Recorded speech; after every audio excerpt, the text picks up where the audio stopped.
apa kabar semuanya? Mudah-mudahan teman pemilih semua dalam keadaan sehat. Terima kasih teman pemilih sudah bergabung di kanal YouTube Komisi Pemilihan Umum Kabupaten Gorontalo untuk podcast KPU Menyapa. KPU menyampaikan tahapan. Di episode kali ini, yakni episode ke-7, bersama saya Eskin Aditu sebagai host. Kali ini akan mengulik tentang apa dan bagaimana tahapan pemilu 2024. Langsung dengan narasumber, yaitu Koordinator Divisi Sosialisasi Pendidikan Pemilih, Partisipasi Masyarakat, dan Sumber Daya Manusia KPU Kabupaten Gorontalo, Bapak Rifon Umar. Selamat sore Bapak, apa kabar? Selamat sore, alhamdulillah sehat walafiat. Alhamdulillah. Baiklah teman pemilih, seperti yang teman pemilih ketahui dari pemberitaan di berbagai media sosial maupun media mainstream bahwa Komisi Pemilihan Umum sebagai penyelenggara pemilu telah memulai pelaksanaan tahapan pemilihan umum 2024 pada tanggal 14 Juni 2024 kemarin. Hal ini ditandai dengan penyelenggaraan peluncuran tahapan pemilu 2024 yang dihadiri juga oleh pihak-pihak terkait. Tetapi sebelum kita berbincang lebih jauh tentang hal tersebut, kita disclaimer dulu ya. Meskipun pandemi sudah reda, tetapi tak lupa juga kami menjaga protokol kesehatan. Meski kami membuka masker, tapi seluruh ruangan ini telah didisinfeksi dan kru yang bekerja di belakang layar mengutamakan protokol kesehatan dan memakai masker dan juga menjaga jarak. Oh ya teman pemilih, seperti yang sudah disampaikan tadi bahwa narasumber kita di episode ini adalah Bapak Rifon Umar selaku Koordinator Divisi Sosialisasi Pendidikan Pemilih, Partisipasi Masyarakat, dan Sumber Daya Manusia KPU Kabupaten Gorontalo. Nah, biar teman pemilih tidak penasaran, bisa diceritakan sedikit saja Pak terkait tugas dari Divisi Sosialisasi itu sendiri seperti apa Pak? Jadi tugas Divisi Sosialisasi Pendidikan Pemilih, Partisipasi Masyarakat, dan Sumber Daya Manusia yaitu mengendalikan ataupun mengevaluasi daripada kegiatan-kegiatan sosialisasi yang dilakukan oleh KPU. Jadi di PKPU nomor 8 tahun 2019 dan terakhir dirubah dengan PKPU nomor 3 tahun 2020 terkait tata kerja. Jadi di situ tugas daripada koordinator daripada Divisi Sosialisasi Pendidikan Pemilih, Partisipasi Masyarakat, dan Sumber Daya Manusia itu ada 11 yang menjadi tugas pokok Divisi Sosialisasi tadi. Jadi yang pertama yaitu mensosialisasikan terkait tahapan pelaksanaan pemilu. Jadi seperti kita lakukan sekarang ini lewat sosialisasi terkini menggunakan media ataupun podcast KPU, kita KPU Kabupaten Gorontalo melakukan sosialisasi lewat podcast, yakni sosialisasi kekinian. Jadi lewat podcast ini KPU kita Kabupaten Gorontalo menyampaikan tahapan ataupun kegiatan-kegiatan yang kemudian dilakukan oleh KPU Kabupaten Gorontalo serangkaian dengan tahapan pelaksanaan pemilu 2024. Sehingga ini berimplikasi terhadap tingginya angka partisipasi pemilih di 2024 nanti, yakni di 14 Februari 2024. Jadi itu tugas kami atau tugas saya selaku penanggung jawab koordinator daripada Divisi Sosialisasi Pendidikan Pemilih, Partisipasi Masyarakat, dan Sumber Daya Manusia. Jadi itu tugas saya untuk mensosialisasikan seluruh rangkaian tahapan pelaksanaan pemilu kepada masyarakat peserta pemilu, dalam hal ini partai politik, sehingga mereka bisa mengetahui tahapan-tahapan apa yang kemudian dilakukan oleh KPU dalam pelaksanaan pemilu 2024 nanti. Teman pemilih, sekilas sudah kita dengarkan sendiri tentang tugas dari Divisi Sosialisasi, di mana salah satunya terkait dengan penyebaran informasi kepemiluan kepada masyarakat yang akan berimplikasi terhadap tingginya tingkat partisipasi masyarakat. di mana seperti yang kita ketahui bahwa salah satu indikator keberhasilan suatu penyelenggaraan pemilihan umum diukur dari tingginya tingkat partisipasi masyarakat itu sendiri. Nah, teman pemilih, kembali ke topik pembahasan untuk episode kali ini, kita akan berbicara mengenai pelaksanaan tahapan pemilu 2024 seperti yang telah diamanatkan dalam Undang-Undang Pemilu Nomor 7 Tahun 2017 bahwa pelaksanaan tahapan pemilu dimulai 20 bulan sebelum pelaksanaan hari pemungutan dan penghitungan suara. Karena hari pemungutan dan penghitungan suara ditetapkan pada tanggal 14 Februari 2024 nanti, maka awal pelaksanaan tahapan pemilu 2024 dimulai pada tanggal 14 Juni 2022 kemarin. Sebelum kita mengurai tentang apa saja tahapan pemilu 2024 ini, boleh tidak Bapak ceritakan dulu tentang apa sih yang dimaksud dengan tahapan pemilu itu, Pak? Karena bisa jadi ada teman pemilih yang kurang mengetahui tentang apa yang dimaksud dengan tahapan pemilu itu sendiri seperti apa. Iya, terima kasih. Jadi tahapan pemilu itu ya ini suatu fase atau rangkaian kegiatan yang dilakukan terkait pelaksanaan pemilu, di mana satu rangkaian kegiatan ini saling berkaitan, ada berkesinambungan dan satu dengan lainnya. Adapun tahapan pemilu untuk 2024 ini, kalau kita mengacu di Undang-Undang 7 tahun 2017 tentang pemilu, bahwa di undang-undang dijelaskan bahwa ada 11 tahapan pemilu yang kemudian dilakukan oleh KPU. Jadi di pasal 167 itu ada 11 tahapan pemilu yang kemudian dilakukan oleh KPU. Yang pertama terkait perencanaan program anggaran serta penyusunan peraturan terkait penyelenggaraan pemilu 2024. Yang kedua, tahapan yang dilakukan oleh KPU itu sendiri yaitu pemutakhiran data pemilih dan penyusunan daftar pemilih. Ini tahapan yang kedua. Yang berikut tahapan yang ketiga yang dilakukan oleh KPU yakni pendaftaran dan verifikasi partai politik. Kemudian tahapan selanjutnya yang dilakukan oleh KPU yakni penetapan peserta pemilu yang dilakukan oleh KPU. Kemudian tahapan selanjutnya penataan daerah pemilihan dan penetapan jumlah kursi. Kemudian pencalonan, yakni pencalonan anggota DPD, anggota DPR RI, DPR Provinsi, DPRD Kabupaten Kota, dan pencalonan presiden dan wakil presiden. Kemudian untuk tahapan selanjutnya masuk ke tahapan kampanye. Ini tahapan selanjutnya. Kemudian ada tahapan masa tenang, di mana tahapan itu tidak ada kegiatan-kegiatan kampanye yang dilakukan oleh peserta pemilu. Ya, ini masa tenang, yaitu tahapan masa tenang.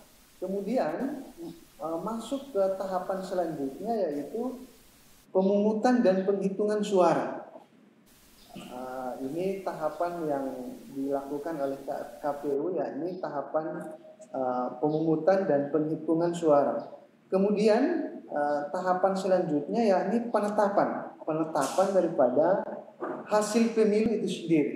Dan yang terakhir yakni tahapan pengucapan sumpah dan janji bagi calon yang terpilih, mulai dari presiden dan wakil presiden, DPD, DPRD, DPR RI, DPRD Provinsi, dan DPRD Kabupaten Kota. Ini rangkaian tahapan yang dilakukan oleh KPU selama penyelenggaraan pemilu 2024. Teman pemilih, dari penjelasan tadi kita sudah memiliki sedikit gambaran, terutama bagi teman pemilih yang mungkin tertarik dengan topik kepemiluan atau mungkin yang baru mendengar istilah-istilah dalam kepemiluan.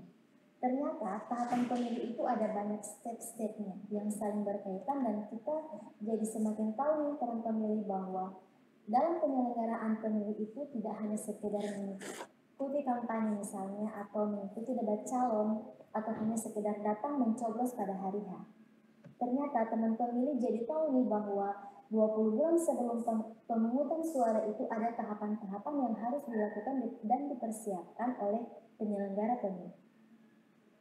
Kita ketahui bersama Pak, kemarin KPU RI telah menerbitkan peraturan KPU nomor 3 tahun 2022 tentang tahapan dan jadwal penyelenggara pemilu 2024. Mungkin bisa dijelaskan kepada teman pemilih tanggal-tanggal penting yang dilakukan KPU selama tahapan itu seperti apa?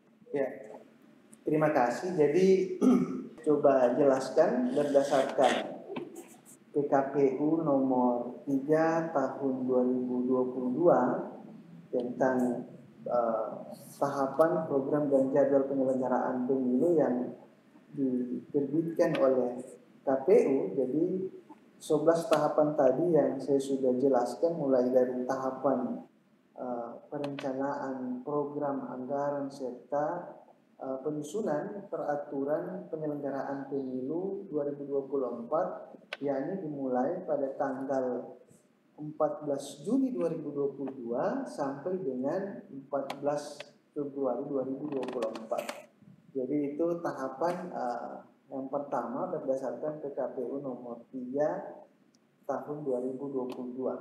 Kemudian masuk ke tahap selanjutnya, yakni tahapan pemutahiran data dan penyusunan daftar pemilih, yang tentunya juga ini berdasarkan PKPU nomor 3 tahun 2022 itu dimulai tahapannya 14 Oktober 2022 sampai dengan 21 Juni 2023. Jadi itu range waktu daripada pelaksanaan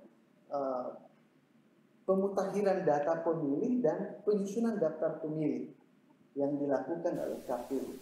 Yang berikut masuk ke tahapan pendaftaran dan verifikasi partai politik. Jadi di tahapan ini pendaftaran dan verifikasi partai politik itu dimulai tanggal 29 Juli sampai dengan tanggal 13 Desember 2022. Jadi itu untuk pendaftaran dan verifikasi partai politik berdasarkan PKPU nomor 3 tahun 2022. Kemudian kita masuk ke tahapan selanjutnya, yakni tahapan penetapan peserta pemilu.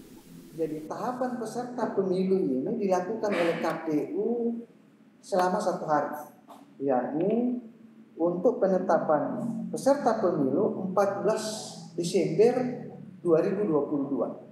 Jadi itu tahapannya. Kemudian tahapan selanjutnya yakni tahapan penetapan jumlah kursi dan penataan daerah pemilihan yang dilakukan juga oleh KPU berdasarkan PKPU nomor 3 tahun 2022. Jadi untuk penetapan jumlah kursi dan penataan daerah pemilihan ini dimulai 14 Oktober 2022 sampai dengan 9 Februari 2023, yaitu tahapan tadi saya sampaikan penetapan tahapan penetapan jumlah kursi dan penataan daerah pemilihan.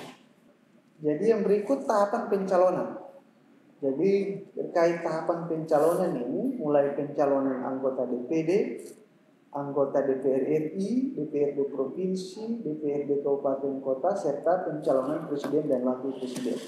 Jadi berdasarkan PKPU nomor 3 tahun 2022 untuk pencalonan anggota DPD RI ini dimulai tanggal 6 Desember 2022 sampai tanggal 25 November 2023. Yang berikut tahap pencalonan untuk anggota DPR RI, DPR Provinsi, dan DPRD Kabupaten Kota ini dimulai pada tanggal 24 April sampai dengan 25 November.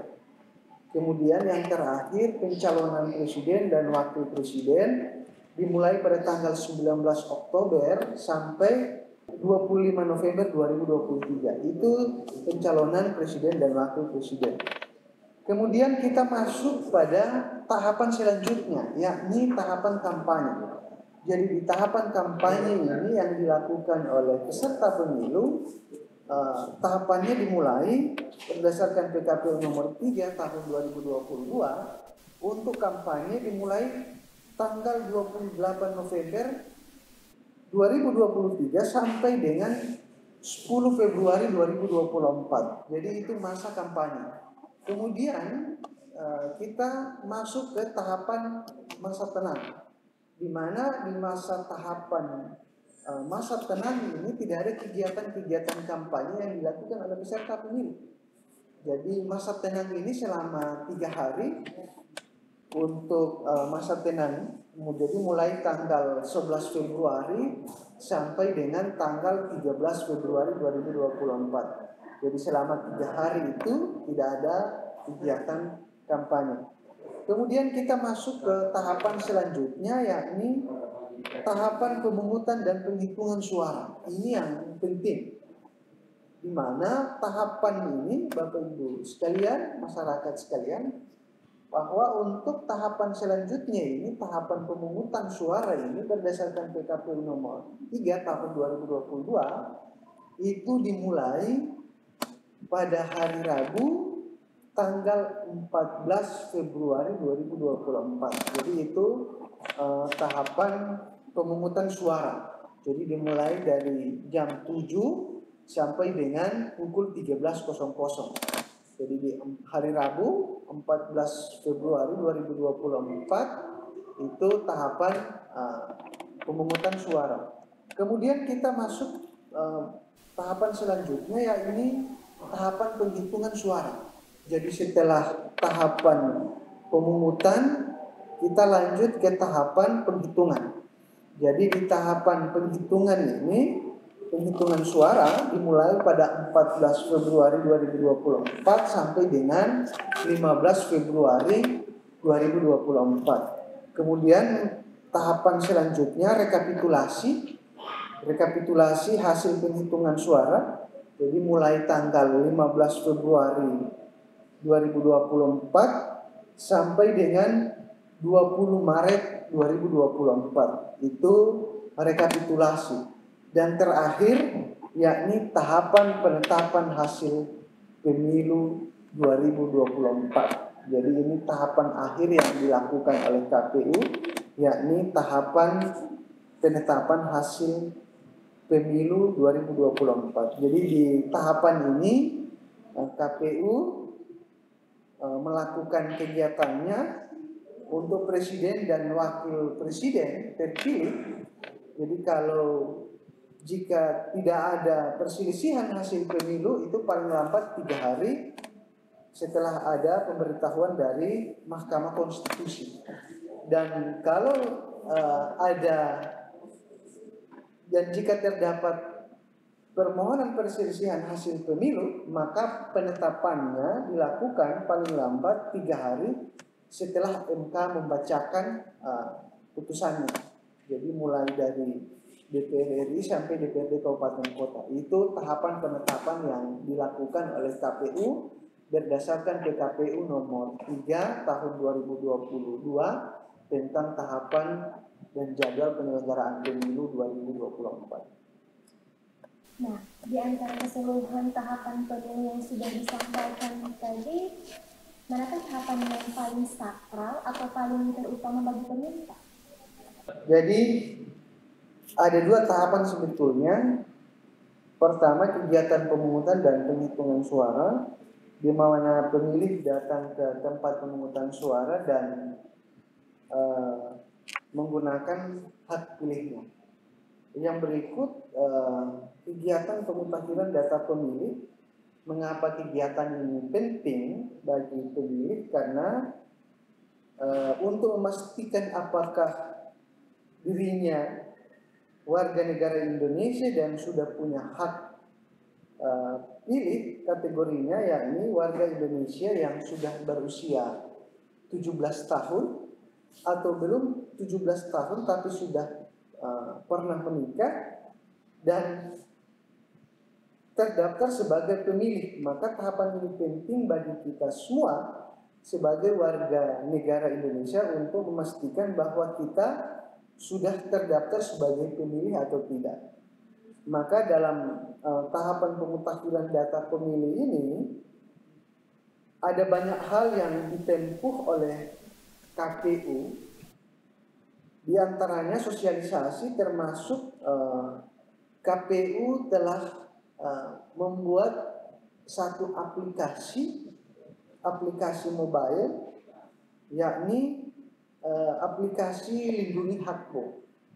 Jadi aplikasi Lindungi Hakmu ini adalah salah satu upaya KPU dalam memanfaatkan teknologi informasi dalam pemutakhiran data pemilih berkelanjutan dan memutakhirkan elemen data pemilih serta melibatkan peran aktif masyarakat dalam pemutakhiran data pemilih. Jadi pemutakhiran data pemilih ini berkelanjutan itu sendiri merupakan kegiatan dilakukan oleh KPU untuk memperbaharui data pemilih berdasarkan daftar pemilih tetap dari pemilu atau pemilihan terakhir dan telah disinkronkan dengan data kependudukan secara nasional. Jadi kembali lagi ke aplikasi yang coba didesain oleh KPU untuk memudahkan pemilih ataupun masyarakat, begitupun juga kepada partai politik dan Bawaslu. Jadi di aplikasi mobile Lindungi Hakmu ini ada beberapa fitur yang bisa digunakan oleh masyarakat. Pertama, yaitu melakukan pengecekan apakah sudah terdaftar sebagai pemilih atau tidak. Jadi lewat aplikasi Lindungi Hakmu ini, masyarakat ataupun pemilih bisa mengecek lewat aplikasi ini apakah sudah terdaftar sebagai pemilih atau tidak. Jadi lewat aplikasi ini masyarakat bisa mengecek namanya. Kemudian juga lewat aplikasi Lindungi Hakmu ini, pemilih ataupun peserta pemilu itu bisa melakukan ubah data jika ada elemen data yang tidak sesuai dengan KTP elektronik. Jadi pertama, di aplikasi yang dibuat oleh KPU ini, aplikasi Lindungi Hakmu, jadi memudahkan kepada pemilih, yakni mengecek apakah sudah terdaftar sebagai pemilih atau tidak. Yang kedua, ada kemudahan untuk melakukan perubahan elemen data ketika misalnya tidak sesuai dengan KTP elektronik. Kemudian kemudahan selanjutnya yaitu melihat rekapitulasi daftar pemilih mulai tingkat nasional sampai ke tingkat TPS. Jadi itu kemudahan-kemudahan kita kalau kemudian kita ataupun masyarakat menggunakan aplikasi mobile Lindungi Hakmu. Jadi kami mensosialisasikan kepada masyarakat terkait aplikasi ini dan kami mendorong kepada masyarakat agar supaya bisa mendownload aplikasi mobile di ponsel ataupun HP pribadi masing-masing, sehingga lewat aplikasi mobile ini kita bisa mengajak masyarakat ataupun diri kita sendiri sudah terdaftar sebagai pemilih atau tidak, atau kita melakukan perubahan data, elemen data yang tidak sesuai dengan KTP elektronik. Jadi itu kemudahan di kita lewat aplikasi yang diciptakan ataupun yang dibuat oleh KPU. Baik, jadi tolong diingat ya teman pemilih, jangan sampai tidak mengecek datanya. Harus dicek dari jauh-jauh hari apakah nama kita masuk dalam daftar pemilih atau belum. Mengeceknya juga gampang. Teman pemilih hanya membutuhkan waktu beberapa saat saja dan kita sudah bisa mengetahui nama kita terdaftar dalam daftar pemilih atau belum. Kalau teman pemilih ternyata belum terdaftar, harus segera melaporkan supaya hak pilih kita tetap terjaga. Dan teman pemilih bisa mendownload aplikasi mobile Lindungi Hakmu di Play Store. Oh iya, termasuk juga kalau teman pemilih pindah tempat atau pindah domisili, dalam artian pindah KTP, semula terdaftar di desa A kemudian pindah ke desa B, maka teman pemilih ataupun masyarakat yang melakukan perpindahan itu atau domisili, pindah domisili, maka sebaiknya ini harus melapor biar data pemilih ini terupdate dan mutakhir, dan tentu di akhir tidak terjadi persoalan ataupun ada hal-hal yang kemudian dikomplain oleh masyarakat itu tidak terdaftar sebagai pemilih. Sehingga di jauh hari ini kami KPU Kabupaten Gorontalo mengajak kepada masyarakat kalau misalnya ada yang kemudian pindah ataupun keluar, maka lewat aplikasi ini bisa melapor ke kami KPU. Jadi hanya lewat aplikasi masyarakat ataupun teman pemilih duduk, maka ini bisa melapor lewat aplikasi, sehingga data pemilih yang kemudian kami sajikan kepada masyarakat ataupun peserta pemilu ya betul-betul data pemilih yang kemudian terupdate, termutakhir, dan tentu juga ini akan kami pertanggungjawabkan, dan tentu di akhir juga tidak ada persoalan atau problem yang kemudian ditimbulkan terkait data pemilih ini. Baik. Teman pemilih, itulah sekilas beberapa informasi terkait pelaksanaan tahapan pemilu 2024.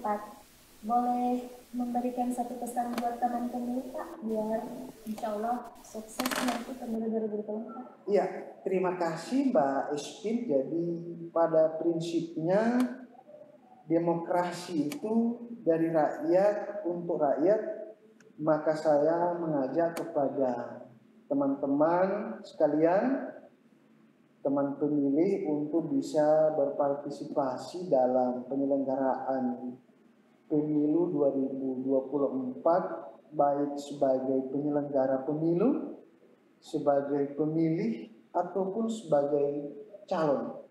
Tetapi dalam konteks masih memenuhi syarat. Jadi silakan teman pemilih dalam perhelatan pesta demokrasi 5 tahunan ini silahkan berpartisipasi baik sebagai penyelenggara, sebagai pemilik, dan tentu juga berpartisipasi sebagai calon. Jadi misalnya sebagai calon presiden dan wakil presiden, calon anggota DPD, DPR RI, dan DPRD Kabupaten Kota.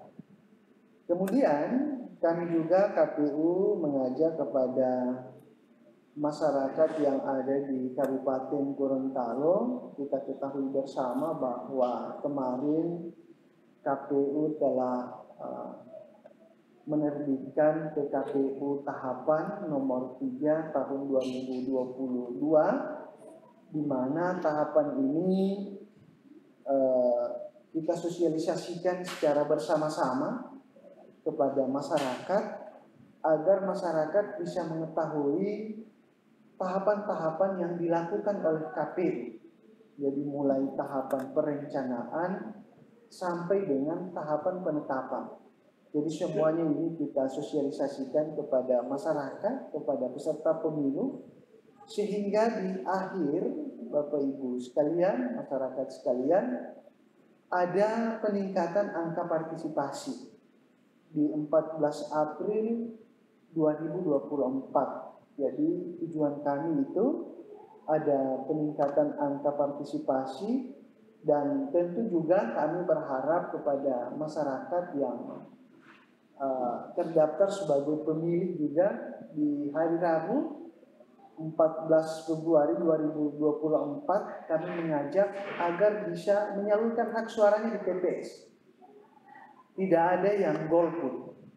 Mari kita sama-sama, karena ini pesta demokrasi 5 tahunan, pesta kita bersama, mari kita jaga sehingga penyelenggaraan pemilu 2024 ini bisa sukses, melahirkan para pemimpin, melahirkan calon anggota DPR, baik tingkat nasional sampai ke tingkat daerah, itu menghasilkan para pemimpin ataupun wakil rakyat yang bisa memperjuangkan ataupun bisa memperhatikan nasib kita rakyat, khususnya di kita Kabupaten Gorontalo. Itu harapan kami kepada masyarakat yang ada di Kabupaten Gorontalo.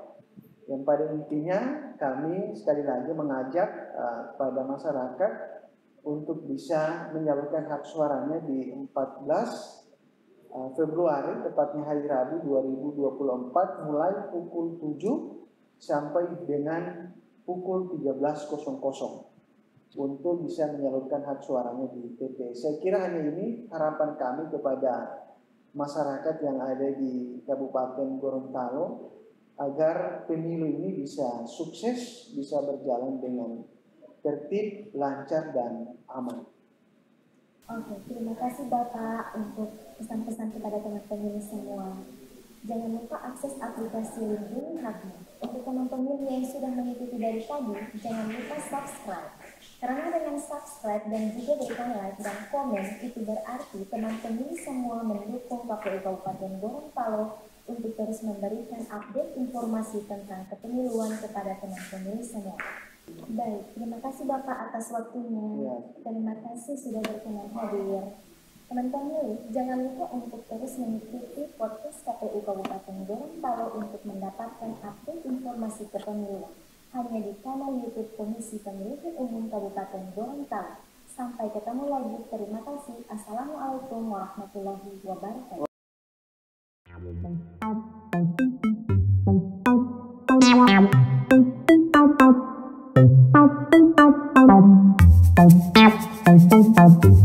Thank you.